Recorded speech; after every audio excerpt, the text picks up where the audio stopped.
La dernière loi américaine relative au Xizang redéfinit le Tibet de manière à inclure non seulement la région autonome du Xizang, mais aussi les régions tibétaines des provinces du Gansu, du Qinghai, du Sichuan et du Yunnan. Cette mesure semble valider la notion de Grand Tibet, défendue par le Dalai Lama et ses partisans. Toutefois, un universitaire chinois de renom a affirmé que le Grand Tibet n'avait pas existé historiquement et qu'il s'agit d'un concept visant à créer des divisions. Historiquement, il n'y a jamais eu de soi-disant Grand Tibet. La raison pour laquelle le groupe du Dalai et certaines forces occidentales proposent cette notion est que les séparatistes comprennent non seulement l'ancienne classe supérieure locale du Xizang, mais aussi certains chefs ou leurs descendants des régions tibétaines d'autres provinces. S'ils ne défendent pas le Grand Tibet, leur groupe risque de se désintégrer.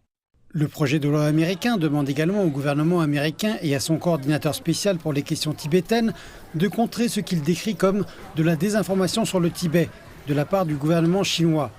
Zhang Shegao a affirmé que cette loi elle-même propageait la désinformation. Son nom l'indique lui-même, promouvoir une résolution du litige entre le Tibet et la Chine. Mais il n'y a pas de litige, contrairement à ce qui est prétendu.